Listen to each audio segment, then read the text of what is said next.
Si actuellement, tu ne sais pas pourquoi tu es en terminale D, tu ne sais pas pourquoi tu es en première D, tu ne sais pas pourquoi tu es en seconde C, il faut commencer à te questionner dès maintenant. Tu ne sais pas pourquoi tu es en train de faire biosciences en Guayaquil, mathématiques en Guayaquil, que tu l'as fait par suivisme.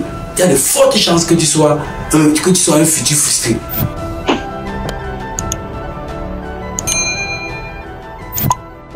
Dans mon expérience avec l'encadrement des jeunes, depuis plusieurs années, je me suis rendu compte que les jeunes souffrent de l'intérieur. Ils sont de plus en plus frustrés. Vous allez la voir, un jeune qui est sorti de la faculté de médecine, qui est sorti de Polytech, qui est sorti de l'école de travaux.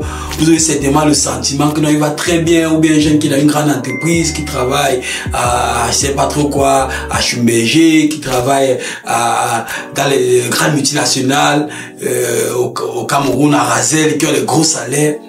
Mais, au fond, pour la plupart, ressentent toujours la frustration. Dans cette vidéo, je vais te dire comment reconnaître les gens qui sont frustrés. Et comprendre, vous amener à comprendre pourquoi ces gens sont frustrés et comment est-ce qu'ils peuvent faire pour sortir de ces frustrations.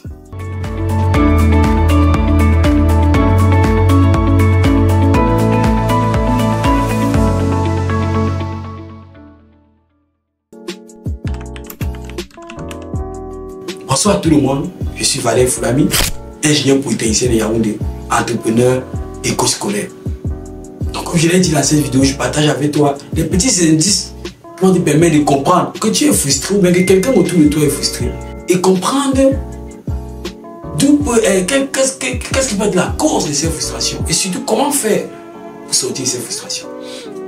La première chose que je veux qu'on comprenne, c'est que nous sommes dans un environnement où nous faisons beaucoup de choses sans mesurer les conséquences. Et nous faisons beaucoup de choses par suivisme.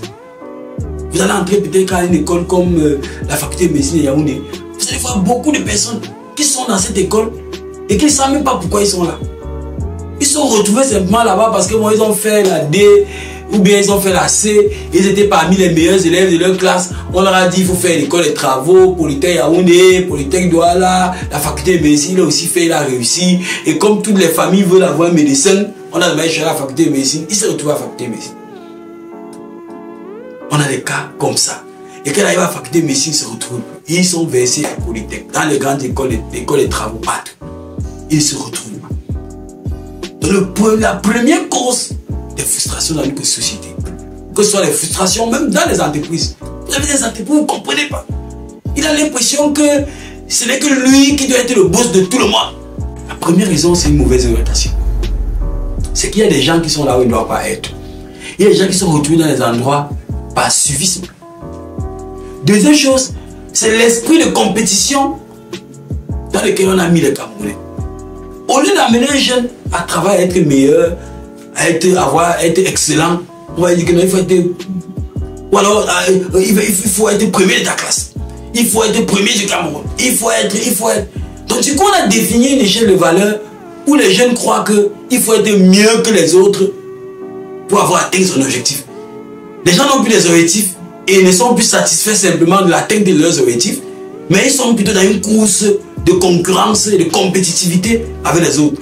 Ce qui fait que un gars qui a passé tout le lycée a été premier. Quand il arrive à Polytech, il se retrouve entre deux premiers.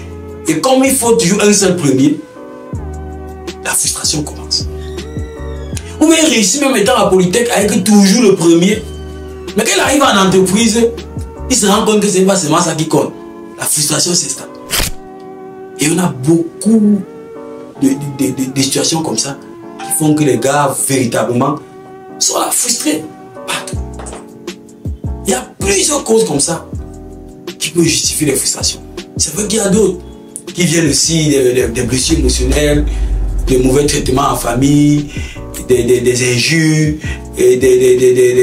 au lycée on appelle ça la gamme. C'est-à-dire qu'on a passé tout le temps à te gammer au point où tu as l'impression que tu ne vaux rien, tu ne sais rien et tu te dois engager à travailler pour montrer aux gens que vraiment ce n'est pas comme ils pensent là. Peut-être tu es dans une famille où on n'a pas beaucoup respecté tes parents, où on vous a marginalisé, tu veux démontrer que voilà, tu peux faire quelque chose de différent et tu te lances dans une course effrénée vers le profit. Et puis tu te rends compte que malgré tout, tu n'arrives pas toujours à prouver quoi que ce soit et la frustration s'installe. Donc voilà, généralement, il y en a plusieurs. On ne va pas s'attarder sur toutes ces causes. Il y a beaucoup de causes comme ça qui peuvent pousser les gars à être frustrés. J'ai parlé de la mauvaise orientation.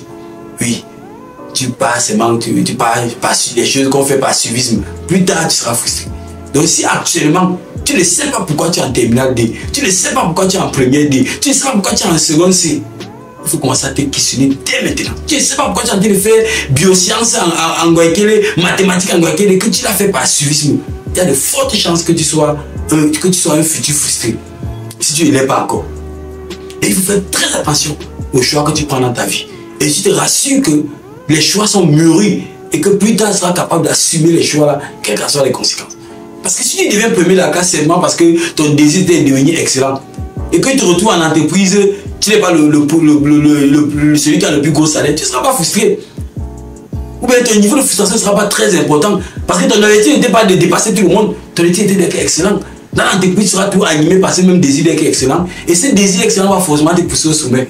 Mais si ton désir d'être excellent, c'était pour dépasser les gens, pour marcher sur les gens, le jour où tu vas te trouver dans un environnement, parce que tu as l'habitude de dire, quel qu'en soit ton niveau, il y a tout quelqu'un qui te dépasse. Il faut être un. Que ce soit sur le plan de l'argent, sur le plan de l'élégance, le plan de l'art oratoire, sur le plan de l'entrepreneuriat, du leadership, quel qu'en soit ce que tu fais, il y a tout quelqu'un quelque part qui peut te bâcher. Il faut être un. Donc voilà pourquoi plusieurs personnes sont frustrées. J'ai dit, on peut dire beaucoup de choses dans ça. J'ai parlé également des blessures émotionnelles, des frustrations qu'on a, qui grandissent et qu'on accumule et qui à un moment donné explosent. Il y a toutes ces choses-là. Maintenant,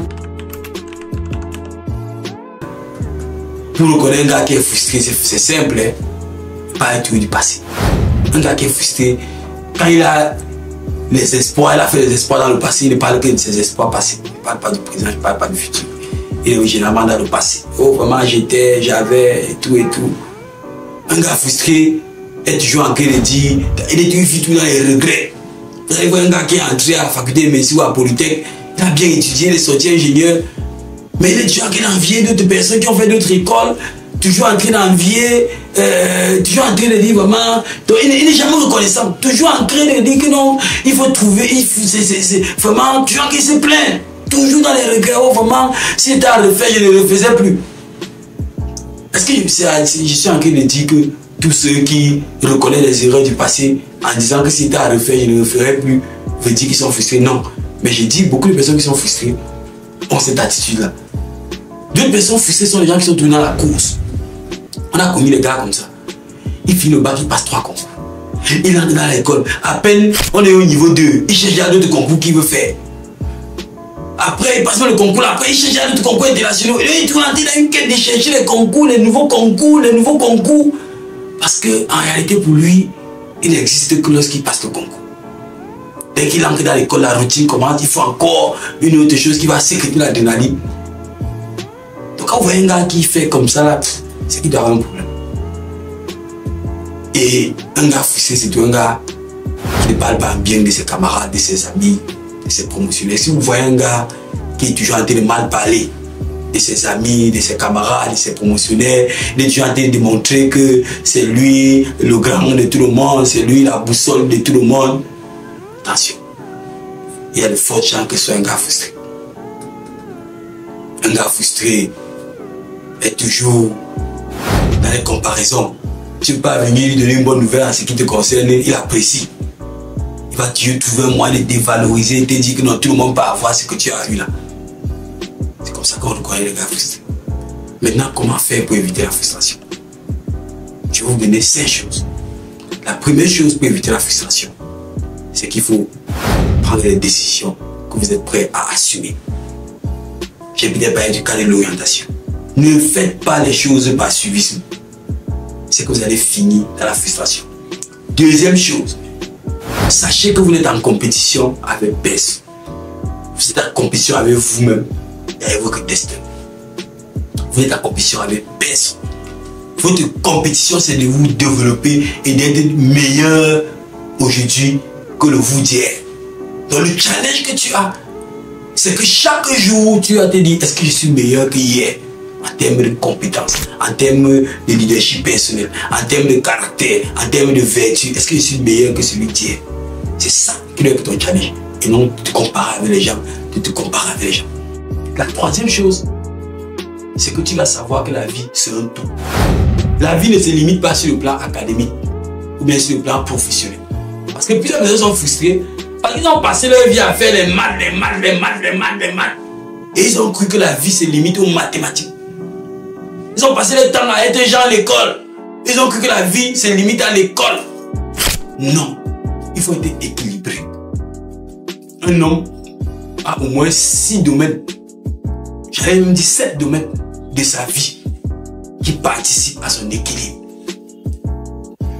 Il y a le domaine spirituel, le domaine académique, le domaine professionnel, le domaine relationnel, le domaine de la santé physique, le domaine familial et le domaine de leadership personnel. Ce sont les domaines qui vont te permettre d'être équilibré.